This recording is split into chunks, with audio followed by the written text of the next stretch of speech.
गुरु भगवान के शुक्राने हैं। अब श्लोक है 56।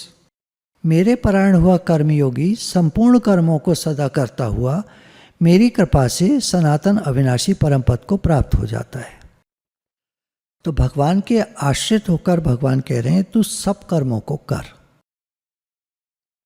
सब कर्मों को कर, अपना कर्तव्य कर्म कर, दिन भर कितना भी काम कर।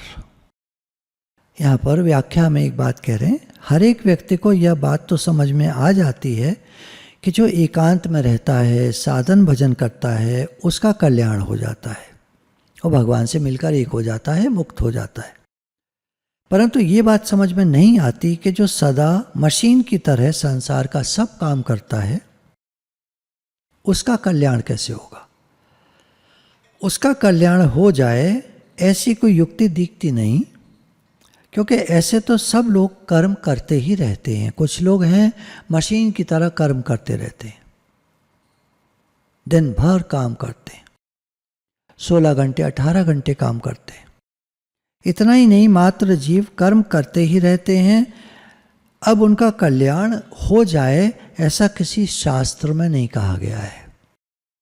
इसके उत्तर में भगवान गीता में कह रहे हैं, मेरा आश्रय लेने वाला भक्त सदा सब कर्मों को करता हुआ भी मेरी कृपा से शाश्वत अविनाशी पद को प्राप्त हो जाता है।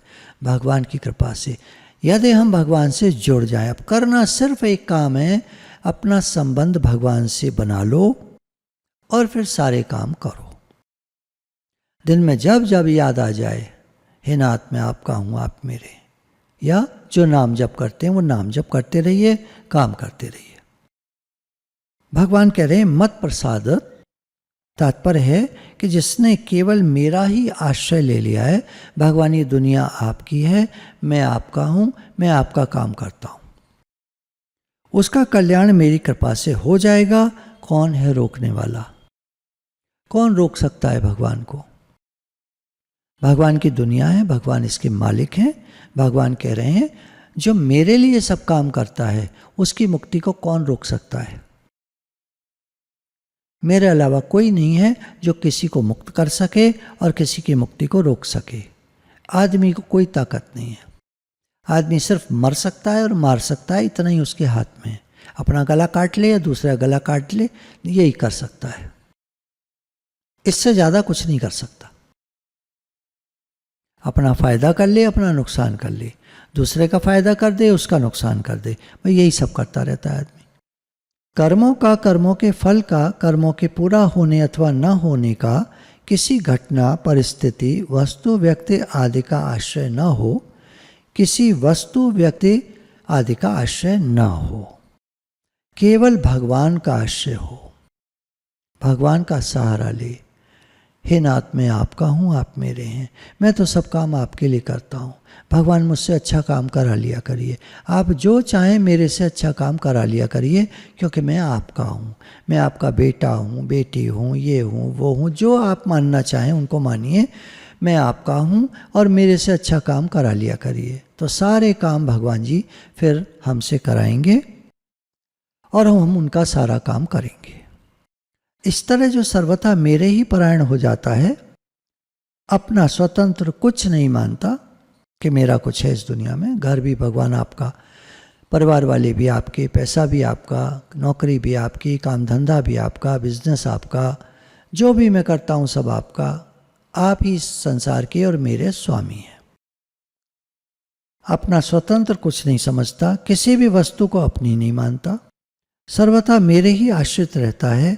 ऐसे भक्त को अपने उद्धार के लिए कुछ करना नहीं पड़ता। भगवान कह रहे मैं हूं ना, उसका उद्धार मैं कर देता हूं। गीता के 12वें अध्याय का 7वां श्लोक भी भगवान ने यही कहा है। उसको अपने जीवन निर्वाह या साधन संबंधी किसी बात की कमी नहीं रहती, सबकी मैं पूर्ति कर देता हूं, उसका योगक्षेम मैं वहन करता हूं। गीता के 9वें अध्याय का 22वां श्लोक देखेंगे तो योगक्षेमम वहाम्यम। यह मेरा सदा का एक विधान है, नियम है, जो कि सर्वथा शरण हो जाने वाले हर एक प्राणी को प्राप्त हो सकता है। 9वें अध्याय के 30वें से 32वें श्लोक तक भगवान ने कहा है।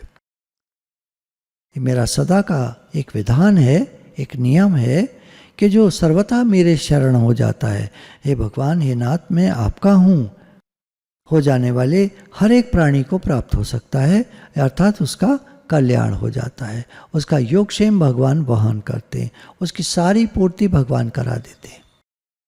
भगवान के चरणों का आश्रय लेने से सुगमता से कल्याण हो जाता है, आसानी से कल्याण हो जाता है। भक्त को अपना कल्याण खुद नहीं करना पड़ता, कल्याण नहीं करना पड़ता, भगवान के हो जाओ बस। हम तो हैं ही भगवान के, कोई माने न माने, हम सब भगवान के, एक नूर से सब जग उपजा, हम सब उन्हीं के बच्चे हैं। उत्पन्न हुआ मतलब बच्चे, हम सब उन्हीं के बच्चे हैं। मानो मत मानो, हम सब भगवान के बच्चे हैं। कोई भगवान को ही नहीं मानता, मत मानो, भगवान को क्या फर्क पड़ता है। कोई माने न माने, हम सब भगवान के बच्चे हैं। तो हमें अपना कल्याण खुद नहीं करना पड़ेगा। जैसे एक पिता एक बच्चे की संभाल करता है, स्कूल में दाखिला कराना, स्कूल में पढ़ाना, फीस देना, किताबें दिलवाना, हर चीज़ वो ध्यान रखता है। इसी तरह इस संसार के स्वामी भगवान हैं, हमारे माता पिता हैं, वो हमारा ध्यान रखते हैं। अब कोई कहे वो मेरा ध्यान नहीं रखते, ये तो देखिए ऐसा है ना, मच वांट्स मोर की बीमारी एक है, दूसरी ये है कि मुझे कुछ नहीं मिला, ऐसे आदमी को देखने की, सोचने की आदत होती है। उसको ईगो प्रॉब्लम इतनी ज़्यादा है कि वो चाहता है जैसे मैं कहूँ वैसे भगवान करें, या मेरे पास ये हो, वो हो, ये हो, वो हो।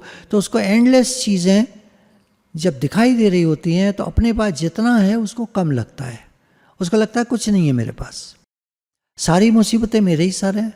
ये हमारे अंदर का एक बैठा हुआ ईगो है जो कहता है सारी मुसीबतें मेरे ही ऊपर है, सारी मुसीबत मुझे ही आती है, सारी परेशानी मेरे लिए ही है, भगवान ने सारे दिन मेरे ही खराब रखे हैं, सारा कुछ मेरा ही खराब है, ये आदमी सोचा करता है। जबकि ऐसा कुछ नहीं है, सोच खराब है उसकी। Change your thoughts, change your life. मानो मत मानो, ये रूल अप्लाई करता है। हमारे विचार ही हमारे जीवन का निर्माण करते। कोई बच्चा पढ़ने के लिए स्कूल भेजा गया, कॉलेज भेजा गया, कॉलेज में जाकर इधर उधर दोस्तियां कर रहा है, किससे दोस्ती कर रहा है, किससे दोस्ती कर रहा है, वो लोग प्रभाव डालते हैं अपना, तुम्हारी ये चीज़ें ठीक नहीं है, तुम्हारी वो चीज़ें ठीक नहीं है, हमारे यहाँ देखो हमारा कितना अच्छा है, हमारा कितना अच्छा है, तुम्हारे तो तुम्हें पता ही नहीं होगा, चलो इस चीज़ का ये अर्थ बताओ, तुम्हें पता है, नहीं पता है, देखो हमें सब पता है, हमारे यहाँ क्या है हमें सब पता है। तो इस तरह के प्रभाव डालकर बच्चे को बिगाड़ते हैं, बच्चे का मन खराब करते हैं, भ्रमित कर देते हैं। तो क्या मतलब, हमें विश्वास ही नहीं है भगवान पर। भगवान ने मेरे लिए बेस्ट रखा है, मुझे अपना कर्तव्य कर्म करना है। कर्तव्य कर्म तो कर नहीं रहे, बातों में लगे पड़े, फ्रेंड्स बनाने में लगे पड़े, क्या होगा? क्यों लगे पड़े फ्रेंड्स बनाने में? शायद ऐसा तो नहीं माता पिता की तरफ से प्रेम की कमी थी जो आप फ्रेंड्स में ढूंढ रहे हैं, ये भी हो सकता है।